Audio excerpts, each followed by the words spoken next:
Bonjour, rebonjour.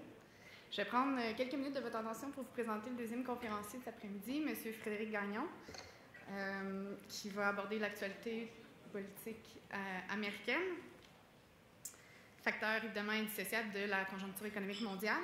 M. Gagnon est directeur de l'Observatoire sur les États-Unis de la chaire Raoul Dandurand en études stratégiques et diplomatiques, puis il est également professeur au département de sciences politiques à l'UQAM, où il enseigne la politique intérieure des États-Unis.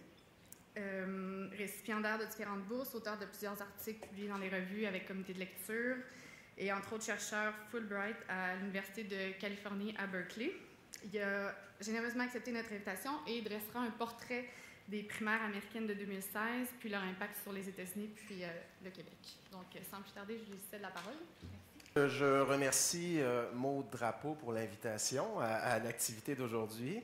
Je remercie aussi les organisateurs de m'avoir invité. Madame Drapeau m'a demandé de parler des enjeux des candidats des élections de 2016.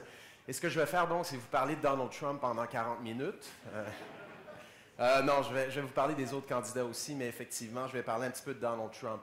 Donc, c'est une année absolument essentielle cette année aux États-Unis, puisque, comme vous le savez, Barack Obama quitte la Maison-Blanche en janvier prochain. Et on se cherche du côté démocrate et du côté républicain des candidats en vue de cette élection générale du 8 novembre. Cette élection, donc, elle est absolument cruciale pour toutes sortes de raisons que j'évoquerai tantôt. Mais il est tôt, hein, mais on va quand même parler de ces élections puisqu'il y a une période absolument cruciale qui débute, qui s'amorce dans 10 jours, un peu moins de 10 jours, dans une semaine, c'est-à-dire la période des caucus et des primaires. Tout ça commence le 1er février. Je vais vous montrer tout de suite un ensemble de dates absolument importantes à retenir. Bon, je n'ai pas toutes les dates des caucus et des primaires sur cette diapositive, mais les premières dates à surveiller sont effectivement celles-ci, donc les caucus de l'Iowa du 1er février, les primaires du New Hampshire du 9 février et le Super Tuesday du 1er mars, où 12 États se prononceront à savoir justement est-ce qu'on veut Trump du côté républicain, est-ce qu'on souhaiterait avoir Hillary Clinton du côté démocrate. Donc, le processus des caucus et des primaires est un petit peu complexe, mais donc, ce sont des élections au sein des deux partis, là, un ensemble de votes qui se dérouleront à travers les États, dans tous les États américains, du 1er février jusqu'à la mi-juin, donc en 2016. À l'occasion de ces votes, finalement, les candidats républicains et démocrates se battent pour obtenir, par le biais de ces votes, des délégués qui leur seront acquis, finalement, en vue de l'officialisation des candidatures. Ça aura lieu à la Convention nationale des partis. Celle des démocrates aura lieu en juillet, donc à Philadelphie, et celle des républicains aura lieu à Cleveland une semaine auparavant. Ces grands partis-là électoraux sont le moment où on officialisera le choix des candidats à la vice-présidence aussi. Et donc, les délégués sont élus à travers les États américains, se rendent à ces conventions nationales et finiront par officialiser le choix des électeurs. Donc, voici pour la procédure. Et maintenant, ce que je veux faire aujourd'hui, c'est essentiellement trois choses. Donc, je veux premièrement essayer de voir avec vous qui risque de gagner du côté républicain, quels sont les chiffres à ce moment-ci, quels sont les grands enjeux, quelles sont les candidatures. Du côté démocrate, quelles sont les candidatures, les enjeux également qui risquent de gagner. Et troisièmement, quel pourrait être l'impact de ces élections pour nous au Québec. J'aborderai ça dans un troisième temps. Donc, je vais commencer par la course républicaine, une course assez surprenante, je vous dirais. Elle surprend bien des experts, je ne suis pas le seul à le dire. Bon, je donne un séminaire de maîtrise à l'UQAM à l'automne et on a fait un petit pool électoral et j'ose pas vous dire ce que j'avais dit parce que vous avez trouvé que je fais pas bien ma job ou je sais pas quoi. Mais mes étudiants disaient « Ah, Donald Trump sera encore premier dans les sondages ». Moi, j'avais plutôt tendance à croire, en regardant ce qui se produit habituellement dans le contexte de ces élections, qu'on se dirigerait un peu plus vers une candidature centriste, à la Marco Rubio. C'est ce qu'on a vu un petit peu dans les sondages, mais ce n'est pas ce qui s'est produit à venir jusqu'à présent. Mais donc, il y a encore une douzaine de candidats en liste du côté républicain, mais il y en a 7 dont on parle un petit peu plus et qui étaient présents au dernier débat que vous avez peut-être vu à la télévision. Leurs noms, vous les voyez ici à l'écran, vous les connaissez sans doute. Je veux surtout attirer votre attention sur le fait que les partis politiques aux États-Unis, contrairement peut-être à nos partis politiques au Québec ou au Canada, sont beaucoup plus hétérogènes. Okay? Ils sont animés par des courants de pensée, des courants idéologiques multiples et la course républicaine cette année l'illustre de manière assez évidente. Je dirais que dans cette course républicaine, il y a des sous-courses. Pensez cette course, disons, on imagine une piste d'athlétisme, là, il y a vraiment des couloirs et certains de ces candidats sont plutôt dans un couloir 1, d'autres sont dans un deuxième couloir et tout ça. Et il y a donc ces sous-courses-là qui sont intéressantes à surveiller et qui font en sorte que certains candidats à l'heure actuelle ont pour effet, par leur présence, d'engendrer une division du vote de certains segments de l'électorat, le segment de l'électorat plus modéré, par exemple. Et c'est un des facteurs qui crée cette situation à laquelle on assiste en ce moment, c'est-à-dire que Donald Trump est relativement en bonne position dans les sondages. Là, je vous montrerai des données là-dessus tantôt. Mais donc, divers courants idéologiques. On a des conservateurs moraux, des conservateurs religieux, à la Ben Carson, à la Ted Cruz, qui peut être un petit peu associé à ce courant aussi. Donc, des gens surtout préoccupés par des enjeux moraux comme l'avortement, le mariage gay, qui s'intéressent peut-être un petit peu moins aux questions économiques, quoique les républicains en général sont très préoccupés par les trop grandes dépenses du gouvernement. L'effet du Tea Party sur ce discours est assez évident. On veut rétablir l'équilibre budgétaire dans les États américains et à Washington. Mais donc, Cruz est le meneur dans ce couloir-là, dans cette sous-course en ce moment, que j'appellerais cette sous-course opposant les candidats plus conservateurs, moraux, religieux. Vous avez ici des données qui vous proviennent d'un site que vous connaissez peut-être déjà, mais qui est très bien fait, une agrégation des données de sondage aux États-Unis qui vous est proposée sur ce site Real Clear Politics. Et comme vous le voyez, ça, ce sont les intentions de vote à l'échelle nationale. Ted Cruz est deuxième en ce moment dans les intentions de vote à l'échelle nationale. Donc, c'est ça illustre du moins qu'il dispose d'appuis importants dans ce couloir-là, si vous voulez, des conservateurs plus moraux, religieux, plutôt associés au Tea Party aussi dans une certaine mesure. Et là où le bas blesse pour le Parti républicain en ce moment, et c'est un grand débat au sein du parti depuis l'élection de 2012, c'est ceci, vous voyez celui qui mène, il s'appelle Donald Trump. Et une des raisons pour lesquelles il mène en ce moment à l'échelle nationale, et dans bien des sondages, quand on regarde les intentions de vote en Iowa, au New Hampshire, je vais vous montrer ça tantôt, c'est qu'il y a encore plusieurs candidats dans la course, dont 4 qui sont plutôt dans un couloir qu'on appellerait le couloir des modérés. Okay?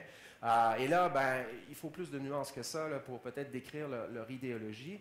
Mais Jeb Bush est certainement dans ce couloir-là. John Kasich, le gouverneur de l'Ohio, est certainement dans ce couloir. Le gouverneur du New Jersey, Chris Christie, est certainement dans ce couloir. Et dans une certaine mesure, le sénateur de la Floride, Marco Rubio, que l'on présente comme étant le Barack Obama républicain, un jeune charismatique, très bon en débat, vous l'avez peut-être vu, d'origine cubaine, hein, qui peut peut-être permettre au Parti républicain de faire des gains auprès de cet électorat-là. Un électorat qui a voté à 72 pour le président Obama en passant en 2012. Donc, dans ce couloir, on a 4 individus en ce moment qui sont toujours parmi les meneurs, parmi ceux qui pourraient s'imposer, Bush, Kasich, Christie et Marco Rubio. Et le problème pour le Parti républicain, et pour ceux qui aimeraient que Trump dégringole ou ceux qui aimeraient qu'un autre candidat que lui émerge, et que les modérés en ce moment se divisent le vote des modérés qui représentent quand même un segment au sein du Parti républicain. Quand je dis modérés, ce sont des gens qui, par exemple, ça c'est très important, l'enjeu de l'immigration illégale en provenance des pays latino-américains, Bush, Rubio, entre autres, sont beaucoup plus centristes sur cette question et estiment que le discours de Trump là-dessus, la construction du mur entre les États-Unis et le Mexique, et Trump dit le Mexique va payer, mais cette construction du mur entre les États-Unis et le Mexique n'est pas nécessairement une bonne position à adopter sur le plan politique, sur le plan électoral surtout, si l'on veut garantir l'avenir électoral du Parti républicain. Parce qu'il ne faut pas l'oublier, il y a des statistiques qui illustrent et des chercheurs qui disent que d'ici 2050, les Blancs aux États-Unis seront peut-être minoritaires. Hein? Donc, l'électorat latino-américain, ces gens s'inscrivent de plus en plus sur les listes électorales, votent de plus en plus massivement, regardent cette élection avec beaucoup d'intérêt. Et le pari du Parti républicain au lendemain de l'élection de 2012, ça a été de dire on doit aller de l'avant avec une candidature centriste, à la Bush, à la Rubio, des gens qui ne disent pas qu'on va déporter tous les immigrants illégaux vivant aux États-Unis. Ils sont 12 millions en passant. C'est le discours de Donald Trump. Et pour l'avenir du Parti républicain, il y a des gens qui s'inquiètent beaucoup puisque le Parti républicain mise avec un discours jusqu'au boutiste sur cette question-là, sur un électorat qui tend à occuper un poids relativement moins important au cours des prochaines années, c'est-à-dire les électeurs blancs, les hommes blancs surtout, qui ont tendance à voter républicain. Donc, cette course, elle a l'air de ça à l'échelle nationale en ce moment.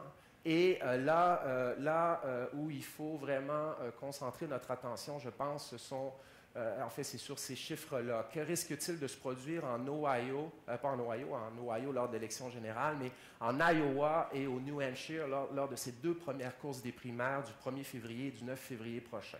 Et à l'heure actuelle, comme on le voit ici, ce sont les sondages d'hier, l'agrégation des sondages toujours, on additionne un peu les chiffres pour voir ce que ça donne, on fait une moyenne et tout ça, mais on constate que Donald Trump et Ted Cruz sont au coude à coude en Iowa. Ça, ce sera la première course, elle aura lieu le 1er février prochain, comme je le disais tantôt.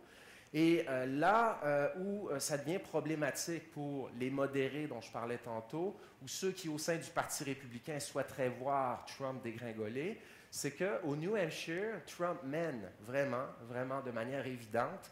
Et les quatre modérés dont je parlais tantôt, Kasich, Rubio, Christie et Bush, reçoivent ensemble, font l'objet ensemble de plus d'appui, d'intention de vote que Cruz seul au New Hampshire. Mais le problème en ce moment est que cette course-là, du côté républicain, est tellement surprenante jusqu'à présent.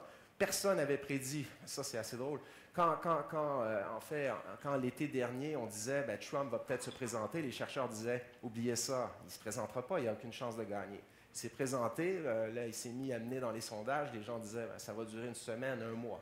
Ça fait 5 mois. Ça fait 5 mois que ça dure. Donc en ce moment, on est en train de dire ben, il pourrait gagner en Iowa, il pourrait gagner au New Hampshire, il pourrait gagner l'investiture. Il y a même des gens qui commencent à parler du fait qu'il aurait des chances de gagner contre Hillary Clinton ou Bernie Sanders du côté démocrate lors de l'élection générale. Mais donc, cette course, elle est assez surprenante, je vous dirais, et ce sera extrêmement important de surveiller ce qui se déroulera en Iowa le 1er février et au New Hampshire le 9 février, parce que, comme on le dit dans le jargon politique américain, s'agissant des caucus et des primaires, ce qui compte, c'est win big, win early aussi, gagne tôt. Parce que lorsque tu gagnes tôt, l'attention médiatique, les projecteurs sont sur ta personne et ça te donne vraiment un momentum, une aire d'aller pour la suite pour les autres courses. Donc, Iowa, ça risque de bouger encore. On voit que les intentions de vote sont quand même relativement volatiles en Iowa. Ça peut changer. Trump pourrait gagner. Cruz pourrait gagner. Si Cruz gagne en Iowa, est-ce que les partisans de Trump au New Hampshire changeront leur fusil d'épaule, diront ben, finalement, le soufflet ne prend pas autant qu'on le croyait. Est-ce qu'ils décideront d'appuyer un autre candidat? Est-ce que d'ici la primaire du New Hampshire, aussi le 9 février, est-ce qu'il n'y aura pas des marchandages, un jeu de marchandage au sein du parti pour que des modérés quittent la course avant peut-être la primaire du New Hampshire, ce qui aurait pour effet de contribuer peut-être à l'émergence d'un modéré? Mais là, évidemment, Bush ne veut pas s'en aller parce qu'il dit, ben, on verra, j'ai peut-être encore des chances de gagner, je dépense beaucoup d'argent pour des publicités électorales dans le New Hampshire, je ne peux pas croire que ça ne fonctionnera pas éventuellement, mais à date, ça n'a pas fonctionné. On attend donc ce modéré qui réussira à émerger, mais pour l'instant, ce n'est pas possible, ce n'est pas ce qu'on a constaté. Donc, comment expliquer cet intrigant succès de Donald Trump? J'avoue que c'est la grande question qu'on se pose lorsqu'on étudie ce qui se passe aux États-Unis en ce moment. Je vais peut-être faire des liens un petit peu avec la situation économique aux États-Unis en ce moment pour expliquer peut-être le succès de Trump. Évidemment, le fait que le nom Trump soit connu l'a beaucoup aidé au départ, je pense, lorsque les sondeurs appellent à la maison à 1 an et demi de l'élection et disent qui tu préfères entre Rubio, Cruz. Les gens ne connaissent pas les noms nécessairement, alors que Trump, ben, il est sur le building de l'hôtel au centre-ville. On sait qui est Donald Trump, on l'a vu à la télévision. Et c'est clair qu'au départ, ça a aidé puisque ça a donné envie, notamment aux médias, de lui accorder une grande importance. Un autre facteur qui explique sa popularité, c'est ça aussi, la forte visibilité médiatique dont il a fait l'objet depuis le début de la campagne. 25 millions d'Américains et d'Américaines ont regardé les débats républicains, certains débats républicains cette année dans le cadre de cette course à l'investiture. Habituellement, c'est 7 millions de gens qui regardent ça. Donc, qui fait en sorte qu'il y a 20 millions de plus de personnes qui regardent ces débats-là. C'est difficile de le dire, mais l'éléphant dans la pièce, c'est probablement Donald Trump. Pourquoi attire-t-il l'attention? Il avait publié un livre à la fin des années 80 dans lequel il disait attirer l'attention des médias, c'est pas compliqué. Vas-y de phrases choc, dis à la rigueur des conneries, entre guillemets, c'est pas trop ça qui compte. Attire l'attention des médias avec des phrases choc, le franc-parler, des phrases assassines, des attaques personnelles. Donc, il maîtrise cet art-là d'attirer l'attention, et on l'a vu dans les débats, et les gens regardent les débats avec un petit plaisir coupable, hein, en se disant quelle sera la prochaine phrase de Trump, qu'est-ce qu'il dira ce soir et tout ça. Donc, et ce qui est hyper intéressant, c'est qu'habituellement, les élections américaines coûtent extrêmement cher. Il faut dépenser beaucoup d'argent pour être visible dans les médias, acheter l'espace publicitaire pour diffuser des publicités de campagne électorale, ça coûte extrêmement cher. Bush a dépensé des millions là-dedans déjà au New Hampshire. Donald Trump a dépensé à peu près 5 millions de dollars à l'heure actuelle. Parce que depuis le début de sa course, il y a une publicité télévisée qui dure depuis 6 mois, elle ne coûte rien, et CNN en parle, Fox News en parle, tous les médias en parlent, et c'est clair que ça peut donner l'impression qu'on a affaire à une candidature peut-être pas solide, mais ça peut donner l'impression aux gens qui ne portent peut-être pas encore une grande attention à la course qu'il est vraiment un des favoris, qu'il est un meneur.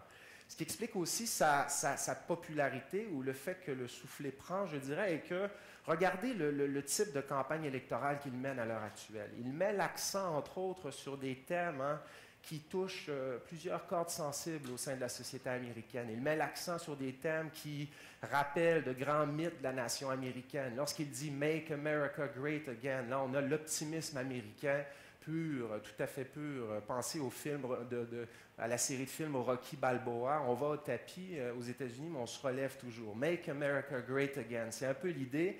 Et je pense que cela touche une corde sensible des gens qui ont été victimes notamment de la crise économique. Tout à l'heure, je parlais avec quelqu'un de l'auditoire qui disait les cols bleus appuient Donald Trump. Hein, ils l'appuient fortement parce que, justement, ils ont le sentiment qu'il parle leur langage, mais qu'aussi il relancera l'économie. Il a eu du succès personnel sur ce plan. L'individualisme américain, là, encore une fois, est mis de l'avant par Donald Trump sur ce plan. Et je pense qu'il touche une corde sensible aussi des Américains lorsqu'il dit qu'à l'international, Barack Obama a contribué au déclin des États-Unis dans un pays où on a aimé souvent l'idée que les États-Unis doivent être un phare pour le reste de l'humanité, doivent mener à l'international. C'est clair que le discours de Donald Trump peut plaire. Un dernier élément, je pense, important pour expliquer le succès de Donald Trump, par contre, c'est le climat politique à Washington. Le cynisme à l'égard des politiciens, le cynisme à l'égard de la classe politique, le désenchantement à l'égard de la classe politique sont absolument prononcés. J'ai envie de vous demander, à votre avis, qu'est-ce qui est moins populaire que les cafards et que la Corée du Nord aux États-Unis en ce moment? Vous connaissez peut-être la réponse, c'est le Congrès des États-Unis et le Congrès à majorité républicaine. Donc, du côté républicain, on veut autre chose. Et ce parti-là est en train de connaître une transformation, on verra, mais avec Trump, on propose une transformation assez évidente à bien des égards. Donald Trump, ce n'est pas un politicien qui répète la cassette, des discours préfabriqués. Je pense que ça plaît à un grand nombre d'individus. Et aussi, phénomène très important, on déteste aux États-Unis, on commence à détester de plus en plus le fait que les politiciens dépendent beaucoup des groupes d'intérêt pour garantir leur réélection. Une fois qu'on s'engage auprès de groupes d'intérêt, Wall Street, la grande entreprise, on a l'impression aux États-Unis que les politiciens à Washington, dans les États également, ne sont pas là pour les citoyens, sont là pour les groupes d'intérêt, l'entreprise privée et tout. Et quand Donald Trump dit, ben moi, je suis riche, je n'ai pas besoin des contributions des groupes d'intérêt et tout ça, je pourrais gouverner le pays comme je le veux, avec une grande indépendance, là, encore là, c'est un discours qui plaît. Mais sur le plan idéologique, honnêtement, j'ai beaucoup de difficultés à catégoriser Donald Trump. Je le qualifie de candidat paranormal, et pas dans le sens péjoratif du terme, mais on voit dans son discours qu'il tire à gauche sur certaines questions et qu'il tire à droite sur d'autres. Sur la question commerciale, entre autres, les questions de commerce qui vous intéressent sans doute, Il critique, au fond, les élus à Washington qui ont négocié certains accords commerciaux. Il est plutôt protectionniste dans sa vision du commerce. Encore une fois, les travailleurs américains aiment ce genre de discours. Buy America, disait-on au lendemain de l'élection de Barack Obama. Mais c'est assez intéressant parce qu'habituellement, ce genre de discours est plutôt associé à l'idéologie, au Parti démocrate. Alors que là, Donald Trump tire clairement à gauche sur cette question-là. Il a dit durant les débats, un système de santé universel, pourquoi pas, ça fonctionne au Canada, hein, pourquoi on n'essaierait pas ça ici? Ça aussi, c'est plutôt démocrate dans la manière. Bernie Sanders pourrait dire la même chose. Donc, sur le plan idéologique, c'est assez curieux. Il a aussi dit en politique étrangère, la guerre en Irak, moi, je ne serais jamais allé. Donc, encore là, il rejoint Barack Obama sur cette question-là. Mais sur d'autres enjeux, là, c'est vraiment le jusqu'au boutisme vers la droite, flirt avec les nativistes, xénophobes, un courant un petit peu plus raciste aussi aux États-Unis, ça existe. Lorsqu'il dit le mur, on veut déporter les immigrants illégaux, sur l'affaire des réfugiés syriens, il a dit on veut fermer les frontières aux musulmans et tout ça. Donc c'est vraiment un patchwork idéologique assez étrange. Je ne le dis pas, je le dis sans jugement de valeur ici, mais pour, disons, nous qui avons nos catégories, les courants de pensée aux États-Unis, ils sont A, B, C, D, E. J'avoue que il est assez difficile de catégoriser Trump et je pense que les observateurs sont un peu... ils confondent les observateurs en raison de tout cela. Donc, du côté démocrate, maintenant, je vais parler de cette course un peu moins longtemps parce que plusieurs jugent qu'elle est moins palpitante. Déjà, il y a un peu moins de candidats dans la course, mais ouais, je vois des gens faire non, c'est palpitant tout ça.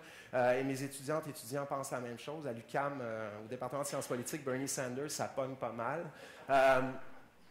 Mais ce que je dirais peut-être à propos de cette course-là est que Hillary Clinton, encore une fois, cette course-là illustre les tiraillements idéologiques qui existent au sein de la société américaine et particulièrement au sein du Parti démocrate.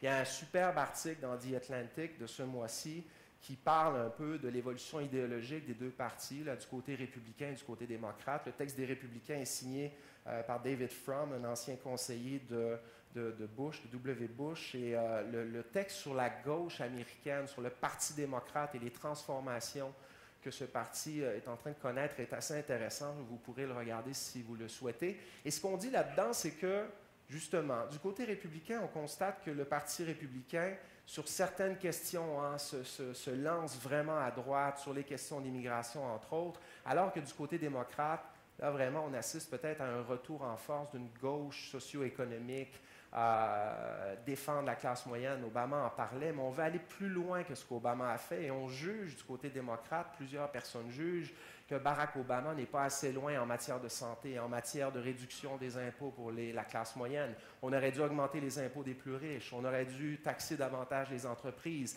être plus protectionniste en matière de commerce et des choses comme celle-là. Et ce discours-là, il est vraiment populaire auprès des gens qui suivent surtout la campagne de Bernie Sanders. Mais encore une fois, la course en soi, elle est intéressante, mais elle est encore plus intéressante parce qu'elle nous dit un certain nombre de choses à propos de la manière de concevoir toutes sortes d'enjeux qui pourraient suivre, qui pourraient émerger de cette campagne électorale et de cette campagne des primaires du côté démocrate.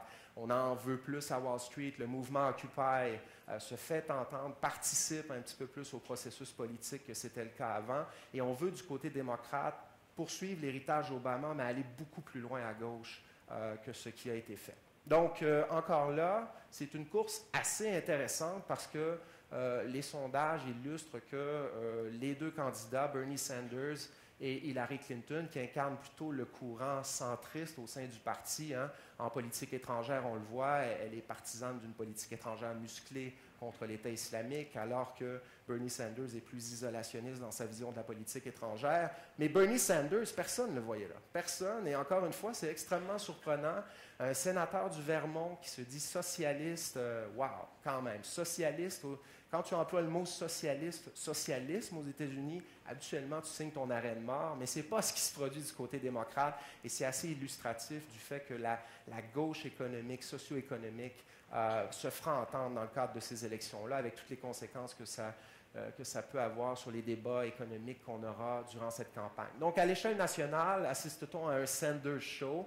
On peut se poser la question, mais Donc, Bernie Sanders reçoit, je n'ai pas mes lunettes, j'en ai pas, mais je les ai pas, 38% d'appui donc à l'échelle nationale. Et là où ça devient un petit peu plus corsé, je dirais, pour Hillary Clinton, c'est quand on regarde les intentions de vote en Iowa. Ils sont au coude à coude à peu près 10 jours de la première course en Iowa. Si Bernie Sanders remporte les caucus de l'Iowa, les médias feront « et je pense que ça pourrait être extrêmement...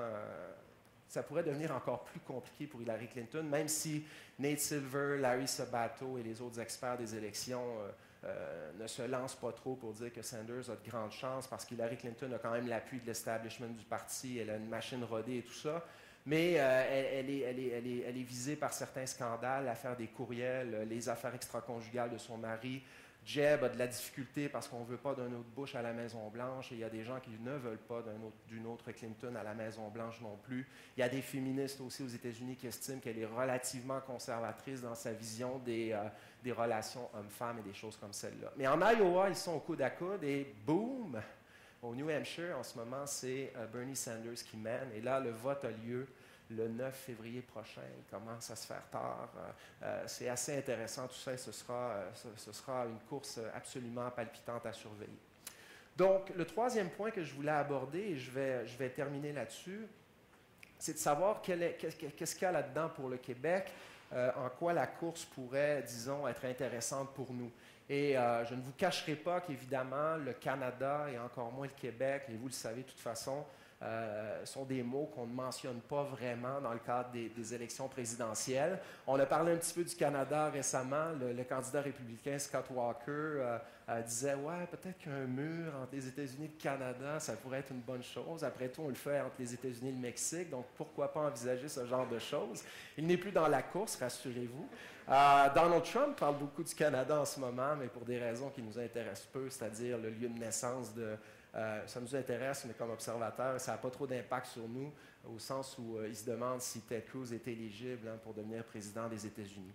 Donc, je vous dirais, par contre, que, comme c'est toujours le cas, c'est un peu ce que j'ai fait, vous mentionniez que j'avais été chercheur Fulbright l'année passée, j'ai été à Berkeley, mais à l'automne, j'étais à l'Université de New York à Plattsburgh. Puis mon projet de recherche consistait à essayer d'évaluer le poids du Québec dans les courses électorales plus locales aux États-Unis. Je pense que c'est ça qu'il faut regarder, puis on le fait au ministère des Relations internationales avec brio, puis on connaît tout ça déjà au ministère des Relations internationales, mais puis vous le savez aussi probablement, mais ce sont ces courses-là un peu plus locales dans lesquelles on entend vraiment parler du Québec, c'est-à-dire des courses pour des postes de représentants à la Chambre des représentants à Washington, des courses pour des postes de sénateurs au Sénat, la Chambre haute du Congrès, mais aussi, bon, les États-Unis sont une fédération, donc il y a le gouvernement fédéral, mais il y a aussi les gouvernements des États, qui sont l'équivalent de nos gouvernements provinciaux ici. Donc, à la tête de chaque État, il y a un gouverneur qui est l'équivalent de nos premiers ministres, il y a une législature d'État qui, dans chaque État, est un peu l'équivalent de l'Assemblée nationale ici à Québec.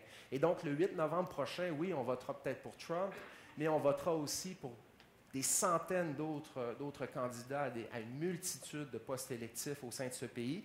Et en 2014, ce qu'on a fait dans un projet de recherche sur lequel j'ai travaillé, j'étais sur le terrain, donc j'ai fait des entrevues semi-dirigées avec une quinzaine d'équipes de campagne démocrates et républicaines dans des villes comme Plattsburgh, Burlington et tout ça. On est allé aussi à Concord, au New Hampshire, et tout ça. Et on a constaté, contrairement à ce que nous disent certains chercheurs, que ce n'est pas vrai qu'on ne parle pas de nous. C'est juste que souvent, de ce côté-ci de la frontière, on ne regarde pas au bon endroit.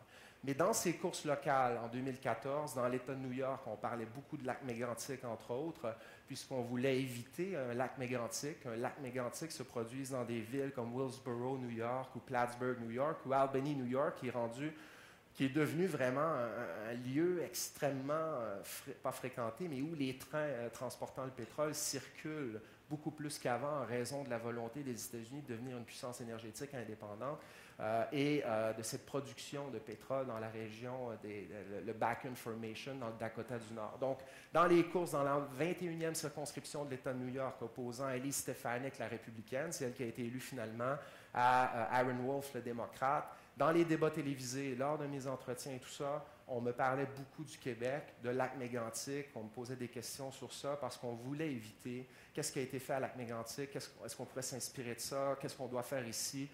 Donc, ces questions-là, on se les posait. Et on a mentionné le mot Québec là, dans ces courses-là assez régulièrement.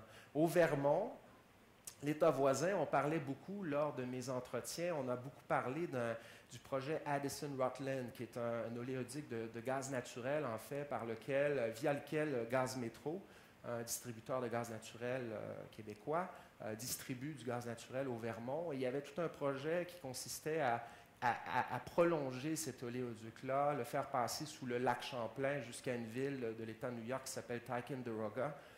Et donc, vous la connaissez sans doute, peut-être que je prononce mal le nom, mais c'était intéressant de voir dans cette course-là que certains mouvements environnementalistes étaient inquiets du fait qu'on allait construire cet oléoduc, prolonger cet oléoduc sous le lac Champlain, des choses comme celle-là.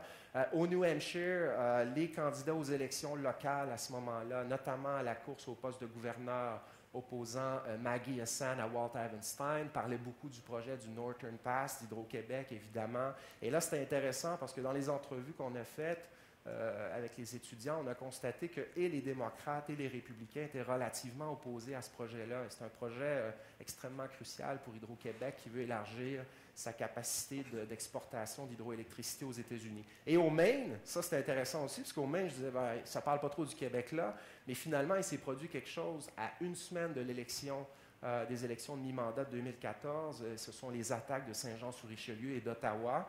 Et dans le cadre de la course à la sénatoriale du Maine, Susan Collins, qui est une sénatrice républicaine depuis longtemps, dans un débat télévisé, à un moment donné, il y a eu une question là-dessus. Qu'est-ce qu'on fait avec la frontière canado-américaine? Est-ce que Saint-Jean-sur-Richelieu et Ottawa signifient que la frontière est trop poreuse? Il ne disait pas ça, mais il disait, est-ce qu'on devrait s'inquiéter du fait que la frontière est trop poreuse? Parce qu'on voit que le terrorisme, quand même, est un phénomène maintenant qui touche le Canada. Est-ce qu'il y a des gens qui ne profiteront pas de la porosité de la frontière pour, en provenance du Canada, éventuellement attaquer des grandes villes américaines? Et Susan Collins avait dit, dans ce débat télévisé, ça m'avait frappé, que s'agissant de l'inquiétude que peut représenter un terroriste qui passe la frontière, elle a dit, je suis plus inquiète de la frontière canado-américaine que de la frontière entre les États-Unis et le Mexique. Donc, en 2016, il y aura toutes ces courses-là, dont on parlera peu dans les médias, dont on ne parlera pas vraiment dans les journaux et tout ça, mais je vous dirais qu'il sera extrêmement important de surveiller ça en plus de l'élection présidentielle, parce que ces gens détiennent du pouvoir au sein du système politique américain. Le pouvoir y est extrêmement décentralisé. Et je dirais que, bon, vous avez le tableau ici, je ne parlerai pas de toutes ces courses parce qu'il est encore un peu tôt, mais la course au poste de gouverneur au New Hampshire sera entre autres cruciale pour tout ce projet du Northern Pass d'Hydro-Québec. Moi, je vais surveiller celle-là en particulier. Donc, ce sera une saison électorale fascinante. Je vous remercie de m'avoir invité. Ce sera un plaisir de répondre à vos questions. Si vous pouvez nous éclairer sur quel parti ou quel candidat au sein de ces partis serait favorable à une révision de la fiscalité américaine, mais notamment pour les entreprises. Notamment du côté des entreprises. Une révision de la fiscalité pour les entreprises américaines. Dans le contexte du outsourcing et tous les fonds américains. Ouais. Le débat là-dessus, il est entamé depuis longtemps et on en discute depuis longtemps. Je ne suis pas spécialiste de la fiscalité américaine, mais je peux vous parler de ce qui se produit au Congrès sur ces questions-là depuis plusieurs années. Les choses n'avancent vraiment pas parce qu'il y a cette rancœur partisane extrêmement prononcée au Congrès qui fait en sorte que sur des projets comme ceux-là qui sont assez controversés, vous avez vu la position de Paul Ryan, le président de la Chambre, sur toutes ces questions. La question du budget aussi, il y a eu compromis, mais il y a eu blocage aussi sur la question du budget il y a quelques années. C'est extrêmement controversé et à l'heure actuelle, Barack Obama tente de négocier des compromis avec le Parti républicain. Mais le Parti républicain est très frileux à l'idée d'aller de l'avant avec des réformes comme celle-là à l'approche des élections de 2016 parce que dans le cadre des primaires, donc il y aura primaire présidentielle, mais aussi primaire pour trouver des candidats pour tous les autres postes à combler, notamment des postes de représentants et de sénateurs. Et ce qui s'est produit depuis quelques années, c'est la chose suivante. Les républicains plus modérés, plus tentés de faire des compromis avec Obama ne les font pas parce que le Tea Party et des candidats un petit peu plus à droite sur ces questions-là les menacent de les chasser du pouvoir, de leur faire perdre leur siège dans le contexte des primaires. Donc, je ne sais pas si vous êtes du même avis que moi, mais je ne m'attends pas à une grande réforme sur cette question-là au cours des prochains mois, certainement pas avant l'élection de 2016. Oui. Ma question portait justement sur les élections à venir. Pour ça, je vous demandais lequel des deux partis, et à l'intérieur des partis, quel candidat pourrait être favorable ou pourrait essayer avec tous les trade-offs qui doivent se faire entre le budget et la fiscalité du côté américain au cours des 2, 3 et 4 prochaines années, de favoriser le tout. Curieusement, on a peu parlé en fait de ces questions-là lors des débats et quand vous regardez les programmes électoraux, il y a encore peu de détails sur les positions des candidats là-dessus. J'aurais de la difficulté à vous répondre. Je dirais que, en fait, plusieurs y sont favorables du côté démocrate, c'est clair. Je pense que Bernie Sanders voudrait changer la chose à cet égard, rendre peut-être le système un petit peu plus favorable à la classe moyenne, des choses comme celle-là, mais j'avoue que la distinction entre les candidats, elle n'est pas évidente à connaître en ce moment. On a eu peu de détails là-dessus. Oui.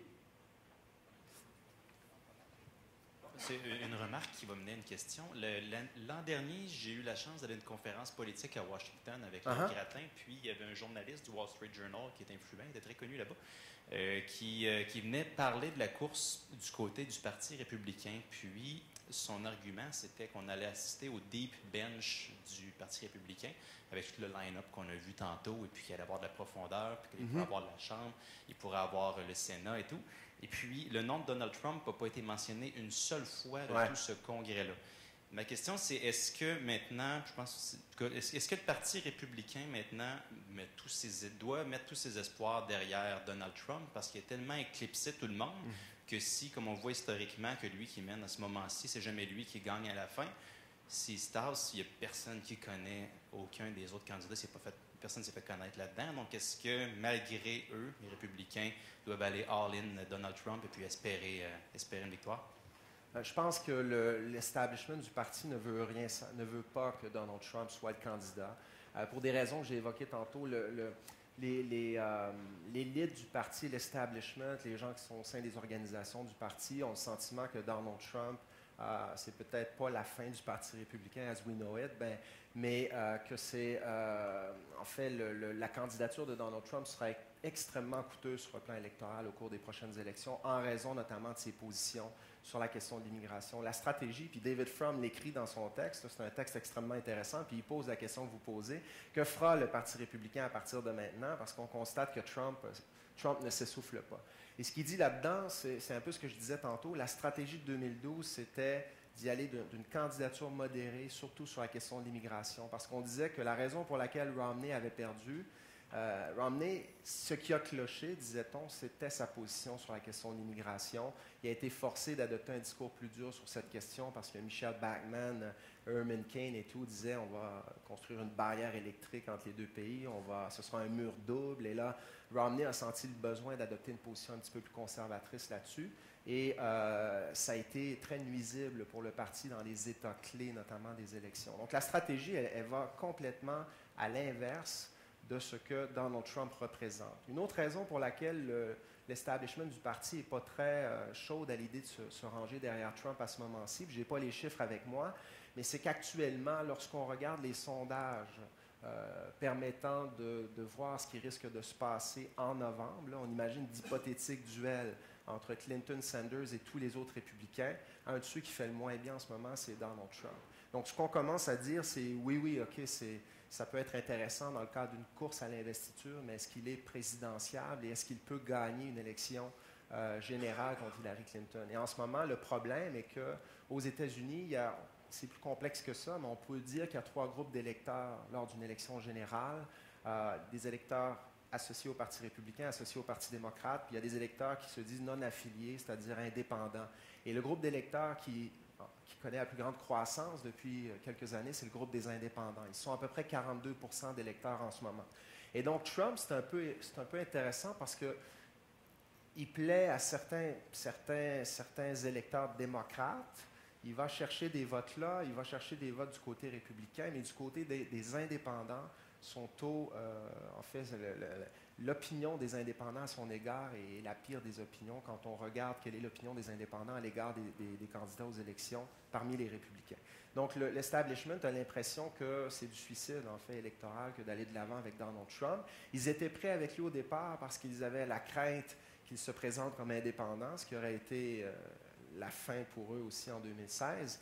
Mais ils ont l'impression qu'il ne peut pas gagner une élection présidentielle contre Clinton, même contre Sanders. Les chiffres illustrent que Sanders gagnerait. Évidemment, ça peut changer, mais c'est la situation à l'heure actuelle. Et je dirais, un peu comme le dit David Frum, que la stratégie probablement du Parti républicain sera, au cours des prochains jours, au cours des prochaines semaines, si le phénomène Trump se poursuit, de vraiment y aller d'un jeu de marchandage pour dire à Bush, à Kasich, à Christie, ou à Rubio peut-être, écoutez là, il faut qu'il y en ait 2 ou 3 qui quittent. On vous promet peut-être tel job si on gagne l'élection, mais il va falloir ce jeu de marchandage-là pour concentrer nos efforts autour d'une candidature susceptible de battre Trump dans les prochaines.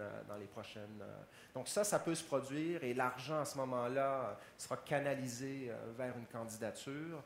Peut-être celle de Rubio, c'est de celle dont on parle le plus en ce moment, mais Rubio a eu de très bonnes performances, livré de très bonnes performances lors des débats, mais ça ne s'est pas vraiment traduit en appui supplémentaire là, important là, dans les sondages, même qu'il connaît une petite dégringolade depuis quelques semaines. Donc, ils en sont là, mais c'est tout un casse-tête, ça c'est clair. Je pense qu'ils souhaitent, puis ils souhaitaient que Trump commette des bourdes monumentales, mais il le fait, sauf que les gens continuent à l'appuyer. Donc, c'est ça qui est un peu particulier en ce moment. Puis aussi, je voudrais juste peut-être vous dire une chose. On est en janvier aussi. En janvier 1960, il y a des gens qui disaient que John F. Kennedy ne deviendrait jamais président des États-Unis parce que les gens ne voteraient pas pour un catholique. Le Vatican donnerait des ordres à la Maison-Blanche, c'est inacceptable. Il a gagné. En janvier, à pareille date en 1976, on ne connaissait pas Jimmy Carter. À pareille date en 2004, on disait Howard Dean sera le candidat démocrate. À pareille date en 1984, on disait Reagan va perdre. On disait en 2008, on avait organisé un colloque. À pareille date, on disait ce sera Clinton contre Giuliani. C'est pas ce qui s'est produit. Donc, ça peut encore évoluer, mais il y a des gens extrêmement nerveux au sein du Parti républicain en ce moment parce que se maintenir en tête comme ça pendant 5 mois, c'est relativement impressionnant dans un contexte de primaire. Pour remporter l'élection présidentielle. Vote au collège électoral, on s'entend. Il y a 538 votes au collège électoral distribués à travers le pays. Selon la taille de la population des États, la Californie compte pour une 50aine de votes au collège électoral, le Texas, New York et tout ça, le Vermont pour un plus petit nombre parce que c'est un plus petit État. Et donc, lorsqu'on gagne par un vote l'élection dans un État, si on gagne la Californie par un vote, on obtient tous les votes au collège électoral rattachés à cet État. Et c'est ce à quoi vous faites référence. Il y a des États, finalement, qui deviennent des champs de bataille. On doit les gagner, on veut les gagner absolument parce qu'ils nous permettent d'obtenir cette combinaison d'États permettant de gagner l'élection présidentielle. L'Ohio sera déterminant. L'Ohio vote presque toujours pour le gagnant de l'élection présidentielle et les candidats concentreront encore une fois leur stratégie sur cet État en particulier, les visites, l'argent dépensé pour les publicités électorales. L'Ohio est un État qui a eu tendance à pencher du côté démocrate en raison de la crise économique et des contre-coups de la crise économique dans le Midwest et tout ça. C'est un État qu'Obama a réussi à gagner. Mais la stratégie démocrate, je pense qu'elle est encore celle-ci. On est vraiment ambitieux du côté démocrate. On a l'impression que oui, bon, évidemment, il faut gagner ces États clés, la Floride, l'Ohio et tout ça. La dernière fois, Obama a gagné la Virginie. Donc, on constate que le pays change. Le pays change. Et des États qui n'étaient pas des États démocrates auparavant pourraient le devenir. On parle même du Texas. On lit des articles en ce moment où on nous dit le Texas qui vote toujours républicain pourrait être, pas en 2016, mais éventuellement un État à tendance démocrate. Pourquoi? La présence des Latino-Américains dans ce pays, ça change la dynamique électorale. Et c'est là où tout ce débat, on en revient toujours à ce débat sur l'immigration, c'est un enjeu de société, c'est un enjeu économique aussi.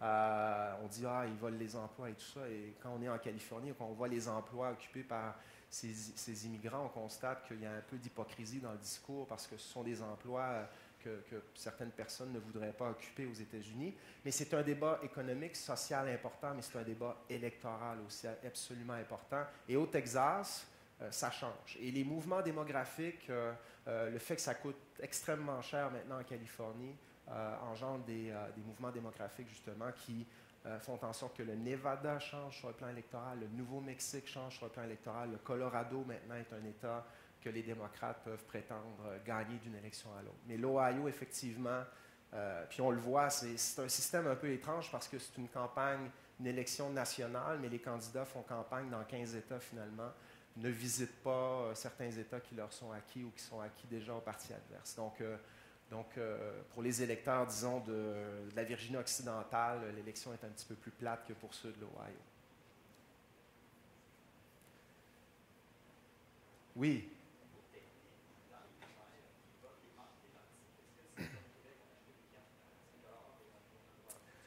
Ah, la fameuse question sur le fonctionnement des primaires. J'espérais qu'on ne me la pose pas. Non, c'est une excellente question, je vous remercie. Les États aux États-Unis sont responsables d'organiser les élections fédérales se déroulant sur leur territoire. C'est l'héritage des pères fondateurs et de la Constitution américaine.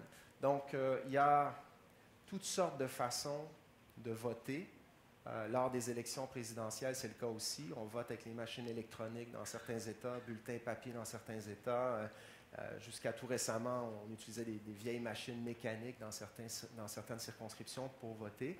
Donc, dans le cadre des primaires, la manière d'enregistrer le vote diffère d'un État à l'autre, mais le type, la forme d'élection primaire, elle peut différer aussi d'un État à l'autre. Dans certains États, on emploie la méthode des primaires fermées. Ce que ça veut dire ça, si on est dans un État où la primaire est fermée, c'est que seuls les électeurs inscrits sur les listes électorales comme républicains pourront voter à la primaire républicaine.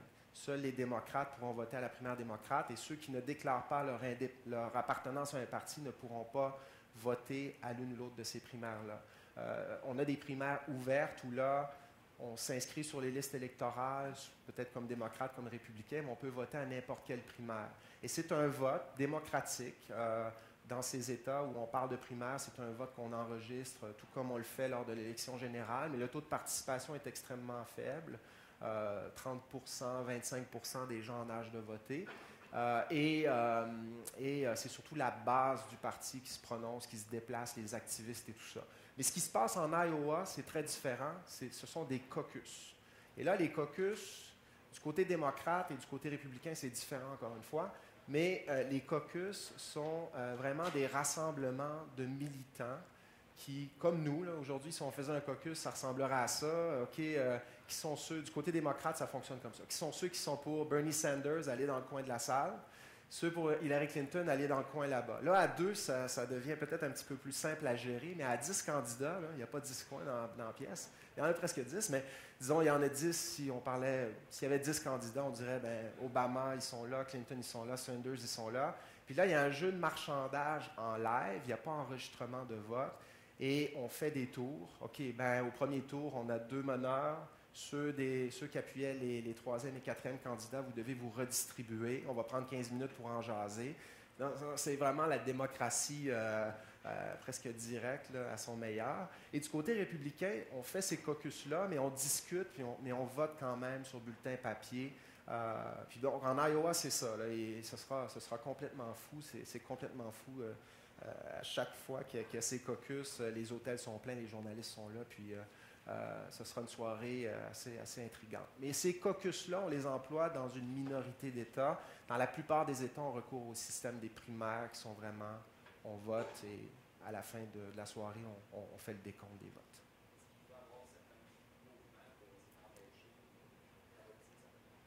Mouvement, c'est-à-dire empêcher les gens d'entrer dans la pièce. Parce que ça existe, là. Non, c'est ça. En Iowa, lors des caucus, il y aura donc les lieux de rassemblement dans tous les districts de l'Iowa.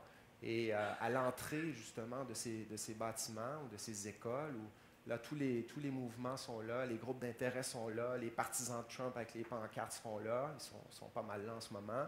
Black Lives Matter seront là. Donc, c'est vraiment un exercice il y a beaucoup on veut appuyer avant que les caucus se déroulent, on veut influencer Et ça rend la chose assez imprévisible. Et je dirais à ce propos que ceux qui n'aiment pas Trump se rassurent peut-être en ce moment en se disant que, étant donné qu'il est un novice en politique, son ground game, son armée de bénévoles sur le terrain, parce qu'il faut que le vote sorte, là, il faut que les gens sortent voter, c'est pas évident, mais ça, il l'a peut-être moins. Hein. Toute sa candidature repose sur sa propre personne. Il doit aimer que je dise ça parce qu'il a une tendance un peu à ça, mais il aime être sous les projecteurs. Mais on se demande si ses intentions de vote, que je vous montrais tantôt, se traduiront effectivement en vote le soir des primaires, sachant qu'il y a beaucoup de gens qui appuient Trump qui s'intéressaient peu à la politique, qui s'intéressaient moins à la politique, qui l'aiment parce que peut-être ils l'ont vu à The Apprentice et des choses comme ça. Mais est-ce que ce sont des gens qui comprennent, habitués au processus des primaires, au processus des caucus, qui sortiront effectivement pour participer? Ça, la question mark demeure. Oui. J'aimerais poser une question sur le rôle des médias dans la campagne des primaires, savoir si Trump bénéficie d'un traitement de faveur parce qu'il favorise la vente des journaux, il va amener beaucoup de gens à regarder la télévision, par exemple. Est-ce que ça pourrait amener les médias à peut-être moins parler un peu des aspects un peu moins positifs de ces... Oui, tout à fait. On le voit. Puis il y a des données là-dessus aussi. Il y en a à chaque élection, mais le temps d'antenne, la visibilité, on peut la quantifier. Combien de temps vont nous parler de Trump sur les heures de grande écoute, dans les émissions sur CNN et tout ça, et on le voit, c'est celui qu'on voit le plus. Et les médias aiment le montrer parce qu'ils ont l'impression, ils sont dans une logique code d'écoute, on veut vendre la copie, on a l'impression que les gens veulent entendre parler de Trump, et on est dans cette espèce de circularité-là, d'effet circulaire. Je ne sais pas si vous avez vu juste la publicité précédant le débat républicain sur les ondes de CNN, mais ça ressemblait vraiment à une publicité de UFC, d'une espèce de combat de boxe, et on voyait des gros plans sur les visages. Boum, boum, Trump. Puis bon, on joue ce jeu-là, c'est clair, ça devient un show. La peopleisation de la politique américaine, on en a parlé beaucoup, et elle est poussée là, à l'extrême avec Trump. C'est clair qu'il y a cet effet-là. Donc, c'est ce qui clôt l'événement de cet après-midi. Au nom de l'ASDEC, merci à nos deux conférenciers. Merci de votre invitation et de vos excellentes questions. Merci.